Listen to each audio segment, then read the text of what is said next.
Hey entrepreneurs and website owners, if you're ready to take your online presence to the next level, you need a reliable web host, and that's where HostGator comes in.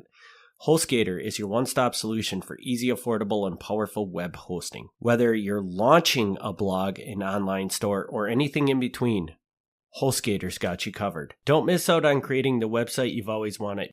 Visit MilwaukeeMafia.com/HostGator today and let your online journey begin. Hey, Milwaukee Mafia listeners. I'm David Kelso with the Appleton Podcast Co-op. Have you ever wondered what it's like to start a podcast?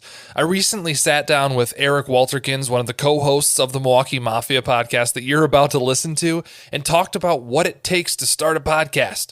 If you want to hear a little bit more about the backstory behind not only your hosts, but the process of podcasting, check it out. Just look up appletonpodcast.com or check the link in the show notes. And thanks to the Milwaukee Mafia for being a member of the APC. On to your show.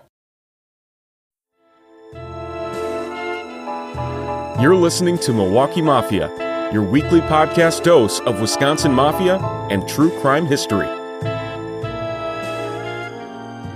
Hey everybody, welcome back to the Milwaukee Mafia podcast. This is our first mini episode, we're calling them, where Gavin is going to take some of the audience's questions and give you an answer to them in a short little episode. So the first question we're going to start with is, what are some of the biggest myths or misconceptions about the Mafia? Take her away, Gavin. Oh, well, okay. I guess the biggest thing, it's just sort of the general image we get of these guys in our head, from the movies and things like that. Most of them aren't going around in nice suits. I mean, sometimes they do, but most of the guys don't. These are just normal, everyday guys. They have, a lot of them have day jobs. They work in a factory. They have families they go home to.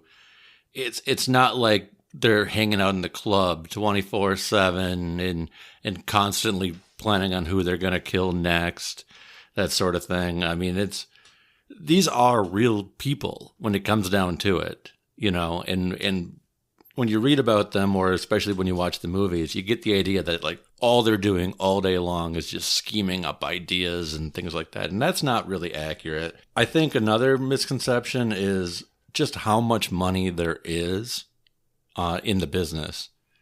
And everybody lies about this. The newspapers, I think, generally exaggerate the amount of money that these guys are pulling in. I think law enforcement generally exaggerates the amount these guys are pulling in. And I think they exaggerate how much they're pulling in. So are you, like you alluded to before, that they all have jobs? For the most part. A lot of them work in factories and stuff like that. Are you saying that they work in factories because that's a necessity, because being in the Mafia isn't enough to sustain yourself? Or is that more of trying to kind of give themselves an authentic, Yeah. I mean, you want to look legitimate, so there's that. But really, I mean, it's a necessity. Some of the guys, especially at the top, they could probably live off of what's coming in. I'm sure they could if they wanted to. But most of these low-level guys, I mean, they're not getting crap. They're out there running gambling things, and they're taking in, $5, $10 bets. And of course, those add up when you take in enough of them. But it's not like they're pulling in hundreds of dollars a day. And even if they were, they have to give most of that to the guy above them. And of course, they got to pay out to the gambling winners. So they don't keep all the money coming into them every day. So it's just, they're not, nobody, well, I shouldn't say nobody, but almost nobody is a millionaire off of this business. Would you say that the Mafia, like, let's take Milwaukee, small community, the Milwaukee Mafia, was it a accumulated $1 million business? Like, was it generating, do you think, $1 million in a year? Oh, yeah. No, I mean, as a whole, yeah, they were making millions, but not everybody was. I mean, most of them weren't making anything. They were making, maybe enough to buy a new set of clothes or a new car a year or something. I mean, they weren't doing well, but yeah, up at the top, I mean, especially at their peak in the Vegas years, and they're pulling in hundreds of thousands of dollars at a time off of casinos that they're, stealing right out of the casinos. Well, then, yeah, that's big money, but that's not going to the little guy. Little guy's not seeing that. So, yeah, I mean, most people, even when they're bringing in the biggest money they can, nobody sees that money. Just a handful of people who divide it up. So I guess, can you talk a little bit about, so if being down at the bottom in the Mafia doesn't sound like that lucrative of a thing to be, you're obviously putting your life at risk at all. On a regular basis. It's a very dangerous thing. You're breaking the law and consistent. I mean, it's inevitable that people down at the bottom are probably the most likely to get caught and get busted and thrown in jail. Yeah, I guess that could be so, sure. So would you say that, are these people doing this because they're aspiring to get to the top? Are they doing this because it's just such a culture within them that, is it almost respected if you're an Italian to be in the Mafia? Or what's the motivation behind getting into the Mafia if they're not making that much money? Yeah, I mean, I think to some degree it has to be they want to move up and get more money. I mean, has to be part of it. But a big part of it is cultural, which you see less of that in Milwaukee because it's a smaller community. I mean, New York, New Jersey, it's an entirely different story. I mean, there, everybody knows who the guys are. You're not supposed to know, but everybody knows. And you kind of look up to them as a kid. You're like, that guy is so cool. I want to be like that guy. Okay. And so it is a cultural thing because then when you are that guy, there's going to be other kids who like you. There's going to be ladies who want to be hanging out with you, So there is that. That's not as big of a motivator in Milwaukee. I mean, in Milwaukee, because that culture isn't as widespread, I mean, you might walk into a bar and you'll get more free drinks than other people because they know, oh, I don't want to mess with that guy. So I'll give him a few extra free drinks or something, or, dinner at a restaurant. So, I mean, I'm sure you get some perks, but I mean, there's just being a part of the crew. I don't think that a lot of people really admired them the way they did in bigger cities. So it's really weird, the motivation in Milwaukee to join up. I don't know what it was. I mean, in the early years, it's definitely a cultural thing. But as time went on and the culture kind of faded, I don't know why anybody would want to join it. It really is a mystery to me. Do you think there's a possibility that, because I'm assuming that the idea of the lower people, I mean, I'm sure thinking that in Chicago, because the Mafia was so much bigger, so much more powerful, the people down at the bottom were making a lot more money than, say, in Milwaukee. That's possible. I mean, there's more people making money in Chicago, yes. So would you say that, are you thinking that there's more lower people making the same amount of money in Milwaukee? Because I see it as it's so much bigger, the people at the bottom are probably making more money in Chicago than in Milwaukee. And possibly the people in Milwaukee could be looking at what's happening in Chicago and saying, well, we could build it to Chicago. Okay. And then we'll be making that kind of money, and that's where that motivation comes from. Do you think there's any... You could be onto something there. I mean, from what I know about Chicago, which isn't as much as Milwaukee, but I know Chicago pretty well. Yeah, there's more money to be had, and there aren't as many people who have day-to-day jobs. I mean, they do, but it's more connected to the business. Your day-to-day job is more likely to be a bartender, and the bar is going to be a mob bar. Mm-hmm. So it totally makes sense that that's where you work and you hang out. Whereas, again, in Milwaukee, a lot of these guys, they worked at AMC. They worked at the car factory. And I can't say that nobody did that in Chicago, but nothing's coming to mind as that being a thing, whereas a lot of that happened in Milwaukee because they would go to their job, and while they're at their job, they'd go around and they'd ask their coworkers, hey, who wants to get in on the basketball betting this week? It was so low level. It was just it was piddly stuff compared to what you hear about in the other cities. That's so interesting because I've been sitting here listening to 26 episodes. Yeah. I believe it's 27 episodes, actually. Could be. Of this podcast. And if you would have asked me that question prior to recording this, I would have said no. They probably did very well for themselves. Just that's kind of a shocking revelation to me. And I think some guys did and some guys didn't. But a lot of, like, especially in the gambling, I mean, your the lowest part of gambling is called the runner. And the runner isn't making anything. His whole job is to go out and take people's bets and then bring those bets to the bookie. The bookie might be making decent money. I mean, he's the one who's like handling the cash and he knows the odds, so he knows how to get paid out decently. I mean, he still has to kick some of that up. But yeah, like, I mean, at the very bottom of that, it's nothing. And I think you can see that in many different things. I mean, even like hijacking a truck, right? You send a guy out to hijack a truck. Well, there's no money in that. I mean, you don't get money from hijacking a truck. You bring it to the pawn shop or wherever you got to bring it to, and you're going to get a percentage of what it's worth, sure. But you're not getting, like, if they say, oh, it was a $50,000 heist, you're not getting $50,000. I mean, you'd be lucky to get $5 out of that. And then you got to go back and give the top half of the mafia probably half of that money on top of the fact that you only got $5,000 for doing the heist. So you're probably only maybe right. And there's probably 3 people doing the heist, so they each only get like a piece of the $2,500 or whatever that's left over after it's all said and done. So that's what I'm saying. Like the newspapers will say these numbers, and I'm not saying the numbers are wrong, but they leave you with the wrong impression because they'll be like, oh, they took in this, $1 million in basketball bets last year. That doesn't even mean they made $1 million. They took in $1 million in bets, which means they probably paid out, $500,000 in bets. So best case scenario, they've got $500,000 and then they got to split it up amongst everybody. And that's probably an exaggeration even there. But like the way that things are reported, and of course reported in the courts as well, you want to have these big numbers.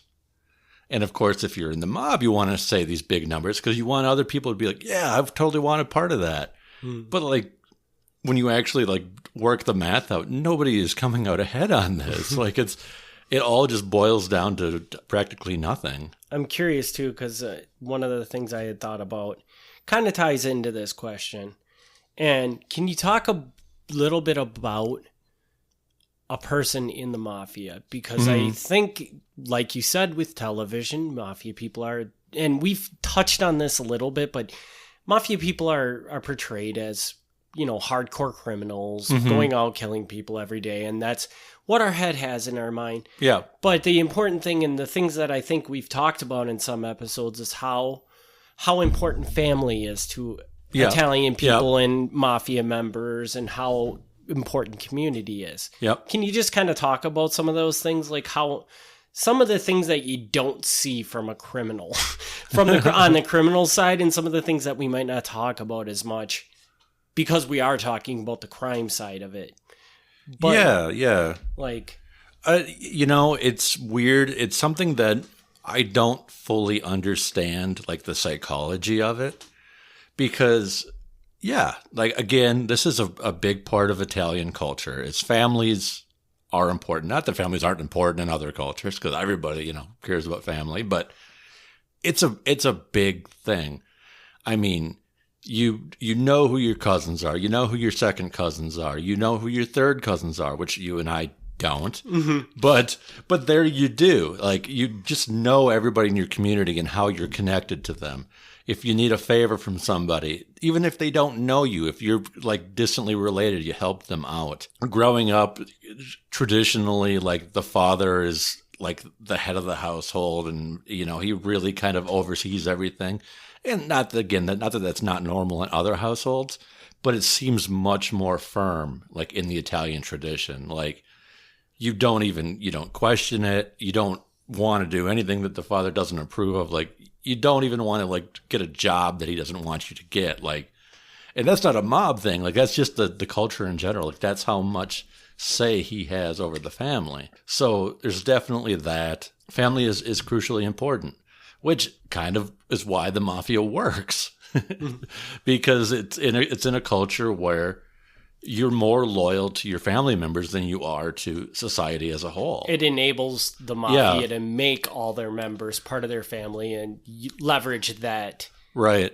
Allegiance to the family to keep things tight and going. Right, and that's why mafia is an Italian thing. I mean, it's not that Italians are more criminal than anyone else. I mean, we should always be clear about that. They're not. But it's part of the culture where if I know that my brother stole a car, right? No matter how much proof I have, like I know for a fact he stole a car, I am never going to tell the police as long as I live, because my brother is more important to me than the person who got their car stolen. Mm-hmm. Which my brother has never stolen a car, just to be clear. But at least as far as he knows. As far as I know. So, but it's things like that, and it goes further. Like no matter what it is that you're mixed up in, it's like you protect your own, and that's plays into it. So you've got these bad apples, and again, most people aren't criminal, but they're more than willing to kind of look the other way because they're like, that's Johnny's kid. They'll handle it in their own way. So the culture does sort of play into that because that's how tight family is. And religion is huge. And that, I don't get it. Again, I don't get the psychology of it. How you could one day be going out mugging somebody and hijacking a truck, eventually killing somebody, because sooner or later, a lot of these guys do end up, killing. And then you go to church. You're a big donor to the church. You march in the parades with the church. I think we've mentioned this before. Like, there's a big overlap between big mob guys and big benefactors in the church. And it makes no sense whatsoever. Because, I mean, if you're a religious person, you can't kill somebody and God's pretty happy about that. That's not okay. But for whatever reason, there is that overlap, and it's so strange to me. And I don't think it's like, a cover up or a fake or whatever. Like, I think these guys legitimately do care about their community. They want to donate. They want to help out. They're kind of nice guys. There was a movie that came out about a year ago called Gotti with John Travolta. It's a terrible movie, but but there's a scene, and it's accurate. It really happened, where like John Gotti, for the 4th of July, he ends up buying an ass ton of fireworks, and they launch off fireworks in the community. And like, he's not doing it to like have people kiss his butt. He just wants everybody to like him. So he's like, I'm going to throw my own party, launch my fireworks. Everybody come on over to my house, have some hot dogs, and it's just kind of how it is. Like, he's not trying to like buy their cooperation. It's just part of the culture. It's like, I have to give back to the community. So by no means do I want to suggest the Mafia guys are good guys, but they do have certain values that they follow. I'm curious. So, and now I should preface this question with saying that to the best of my knowledge, you do not know any Mafia members, correct? Never known a real Mafia member or anything like that. I do not know that I know any Mafia members. Okay. All right. I know. Fair enough. I know somebody who the FBI says is, but I don't know if that's true. I tend to doubt that. Okay. Well, this question is basically, I meet a Mafia member. Yes. In my head from television and things like that, a Mafia member is somebody that I should watch what I say to, because I don't want to trip off their temper and have them kill me or something like that. Sure. Do you think from the research that you've done that would be a typical prototype of a Mafia member, or is a Mafia member just going to be another guy that just happens to have a job doing illegal things? For the most part, it's just going to be another guy. Okay. And this could vary. In Milwaukee, you're pretty much not going to know the difference. I mean, if you know, because of course there's always the rumors and people kind of know who's who. But anybody I've talked to who did know these guys, because a lot of them, were well known in the neighborhood, everyone's always says the same thing. They were a really nice guy. They were funny. They told some good jokes, Like, nobody ever was like, oh, you had to be careful around that guy. like on a normal day-to-day basis, they seemed like they were normal, nice people. There are exceptions. I mean, there's like a guy in Chicago whose name was Mad Sam, and we'll probably talk about him at some point. But Mad Sam was called Mad Sam for a reason, and that's that he was completely nuts. So you don't want to make him mad because you don't know what he's going to do. And there was a guy. There's that, you know. And there was a guy that I believe he was from Chicago too, that we talked about in a previous episode, which I think would be an exception to this. And remember that you had said he was not actually Italian. So he must have worked in the Capone part of the things. Okay. And he was their hitman, more or less. Oh, yeah. So, I mean, there's a couple guys like that. I think who you're probably referring to is a man named Frankie, I might be saying his last name wrong, Schwees. He was known as Frankie the German. I think that was the guy, yeah. And, I don't even know how many people they hired him to kill, you know, a dozen or more easily. So, yeah. But he was probably one of those. Could have been a really nice guy during the day. I don't know. Yeah, that's true. But just based on that, you would kind of think, well, maybe not. Yeah. So, all right. Do you have any other points you want to put into this question, or? I suppose not. I mean, we kind of trailed around a little bit there. Seems pretty good. All right, then we will wrap this episode up. We're going to be doing these for the next 3 weeks after this week, so 4 total episodes. There'll be 4 total, so I can kind of don't have to put the notes together as much, just kind of ramble. And then we'll be back after that with what we're calling our second season, and that'll kick off with a new story. So thanks, everybody, for tuning in. Gavin, hit them with some contact information. Sure. You can go to MilwaukeeMafia.com and find all the writing that hasn't been turned into books yet. You can email me at MilwaukeeMafia@gmail.com, or you can do what most people seem to do, which is go to Facebook.com/Milwaukee Mafia. I hear from more people through Facebook than any other way. And that's fine, too. I check that as well. So whichever way is best for you, it's fine by me.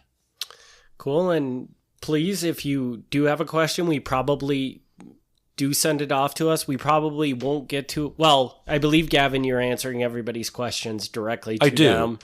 But we will save that question also when we hit the end of the next season. Yes. We will just continue on. And any questions that come in, I do answer them right away. But then we set them aside so that everybody else can hear the answer too. At some point. So, all right. Well, thanks everybody for tuning in. We'll be back next week with another episode. Have a good one. Yep. Thanks for tuning in to the Milwaukee Mafia podcast. Join us next week for another look back at Wisconsin Mafia and true crime history.